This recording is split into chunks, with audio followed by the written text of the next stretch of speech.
लिए चलेंगे लाहौर, जहां फवाद चौधरी इस वक्त न्यूज़ कॉन्फ्रेंस कर रहे हैं। कई दफ़ा नहीं बनती। अमेरिका में आप रोज़ पढ़ते हैं, जब यहाँ पे जो थी पेलोसी जो थी वो वहाँ पे स्पीकर थी, ट्रंप के साथ उनकी नहीं बनती थी। कई कई महीने बजट पास नहीं होता था। पर ये मतलब थोड़ा ही है कि ट्रंप के जी ये छोड़ दें, हम इसे पार्लियामेंट इजलास को छोड़ें, मैं अपने बंदे को लगा के इजलास करवा देता हूँ। आज पंजाब में जो भी खर्चा हो रहा है ये गैर कानूनी है, क्योंकि इसका बजट इजलास ही नहीं हुआ और जो कानूनी इजलास होना चाहिए था वो कभी मुनक़्क़िद ही नहीं हुआ। और ये बात जो है ये भी एप्रोप्रिएट टाइम के ऊपर इसका भी हिसाब किताब होगा कि किस तरह से इन्होंने जो अपने जहाज़ हैं सारे उनको इस वक्त रक्षा बनाया हुआ है। कोई एक वज़ीर उठाता है जहाज़, दूसरे दिन चला जाता है, कोई कैंपेनें हेलीकॉप्टरों के ऊपर हो रही हैं। ये सारे इंशाअल्लाह ताला हिसाब किताब जो हैं वो होंगे। अब उसके बाद धांधली का इब्तिदा हुई। धांधली की इब्तिदा पहले तो खैर माशाल्लाह हमारे इलेक्शन कमीशन ने ये जिम्मेदारी ली हुई है कि किसी और को तो मौका ही ना दें, हम ही जो बैठे हैं माशाल्लाह। एक सिंध से जो रुकन है निसार साहब इलेक्शन कमीशन के, वो सिंध हुकूमत से पैसे ले रहे हैं। उनके खिलाफ रेफरेंस फैसल वोडा ने दायर किया हुआ है सुप्रीम जुडिशल काउंसिल में। उस रेफरेंस की हियरिंग ही नहीं हो रही अल्हम्दुलिल्लाह, और वो हर फैसला लिख दिया रहे हैं। अब तक इलेक्शन कमीशन के तकरीबन हर फैसले को आला अदालतों ने स्ट्राइक डाउन किया है, लेकिन कोई पूछने वाला नहीं है इलेक्शन कमीशन से। अब से कुछ देर पहले जो आखिरी फैसला कल इलेक्शन कमीशन ने किया और कहा कि जो एजेंट्स हैं, पोलिंग एजेंट्स हैं, वो आप कॉन्स्टिट्यूंसी के बाहर से नहीं लगा सकते, वो भी अदालत ने उसको भी सेट असाइड कर दिया है और आज अलाउ कर दिया है कि आप पोलिंग एजेंट्स जो हैं वो कहीं से लगा सकते हैं।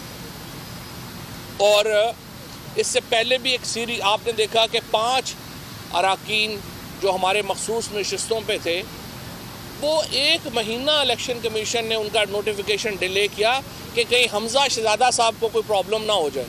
तो वो 5 बेचारे जो हैं वो लटके रहे, हमजा साहब जो हैं वो चीफ मिनिस्टर बने रहे। अब आज जिस तरीके से जो नंबर गेम है, हमजा शहबाज को तो खुद ही कुछ शर्म करनी चाहिए और अलहदा हो जाना चाहिए। जाती उम्रा में जाके इलेक्शन कैंपेन करता, वो मरियम नवाज़ को लगाया हुआ इलेक्शन कैंपेन करने, खुद सरकारी वसाइल के ऊपर जो है बैठे हुए हैं। तो अगर ज़रूरत थी, हिम्मत थी, अगर आप एक पॉलिटिकल आदमी हैं तो पहले इलेक्शन कैंपेन करते ना जाके। उसके बाद क्या कर रहे हैं, हर हल्के में लोगों को पुलिस गर्दी जो है वो हो रही है और लोगों को अरेस्ट किया गया। आपने PTI को ज्वाइन किया, अगले दिन पता चला कि आप तो बहुत बड़े मनी लॉन्ड्रर थे। आपने आज PTI के कैंडिडेट की हमायत की, पता चला आप तो डकैत हैं।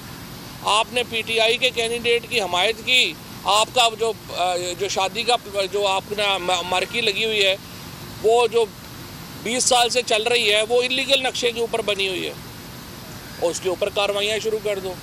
लिहाजा आज देखें कि DG खान में मोहम्मद अली कलोल, जो कि कल वहाँ जो तहरीक इंसाफ के उम्मीदवार हैं सैफ खोसा, उनके हक़ में उन्होंने कागज़ विड्रॉ किए। आज उनको पुलिस पकड़ के ले गई है कि जी आप मनी लॉन्ड्रर हैं। उसके बाद मलिक शराफत का आपके सामने है, उसको 45,000 रुपये की डकैती में पकड़ा। वो मुद्दई ने आके कहा ये तो मैर शराफत, उसने कहा ये तो मैं तो जानता ही नहीं हूँ। मैर शराफत वो ज़मानत हुई उसकी, जेल के बाहर पहुँचा, उसको पकड़ के दूसरे केस में अंदर कर दिया।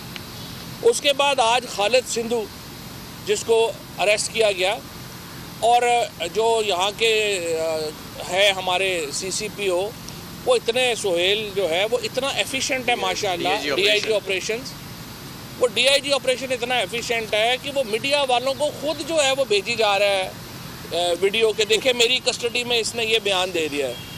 तो अगर सुहेल साहब को, मेरा ये ख्याल है कि हमजा को चाहिए कि ऐसे एफिशिएंट अफसर को फौरी तौर के ऊपर ऑफिशियली नून लीग में शामिल करें और इसे काउंसलर का इलेक्शन कम अज़ कम लड़वा दे, जो इसको बहुत शौक़ है अगर सियासत का।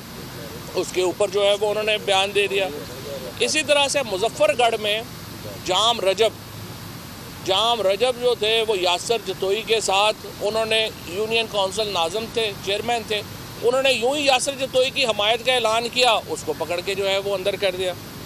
मुल्तान में जो अब ARY ने कल चलाया भी है और बड़ी डिटेल में चलाया कि वो जो फैक्ट्री ओनर है जुल्फ़कार साहब, उनको कहा गया कि आप मरियम जो है वो आपके फैक्ट्री में रहेंगी और उन्हीं के फैक्ट्री के मुलाजमीन जो हैं उनको आपने सारा जो है वो शामिल किया और उनको आप कह रहे हैं कि वो जो है वो कैंपेन में उनसे फैक्ट्री ओनर्स से कैंपेन कराई और कहा कि अगर आप नहीं करेंगे तो आपकी फैक्ट्री के ऊपर जो है वो छापा पड़ेगा। अब ये मैं आपको दिखाना ये चाहता हूँ, ये कॉन्स्टिट्यूंसी वाइज हमने सारे इस तरह की जो शिकायत हैं वो इलेक्शन कमीशन में हमने जमा करवाई और हमने बताया कि किस तरह से लोगों को अरेस्ट किया गया है, किस तरह से मामला जो हैं उनको चलाया गया है। लेकिन इसके बावजूद यार ये सारा कुछ नहीं होना था अगर आप हमजा शहबाज को इंसिस्ट ना करते कि ये चीफ़ मिनिस्टर होगा, और उसकी चीफ़ मिनिस्ट्री की वजह से ये सारे यहाँ पे धांधली हुई है। लेकिन बहरहाल कल इंशाल्लाह ये इलेक्शन होने जा रहा है। पंजाब की जो 20 नशिस्तें हैं, इस वक्त के जो हालात हैं, इंशाल्लाह PTI इन तमाम जो इस इलेक्शन में इस वक्त कोई मुकाबला ही नहीं है। इस वक्त जो मुकाबला है वो PTI का किसी पार्टी से कोई मुकाबला ही नहीं है। PTI इस वक्त एक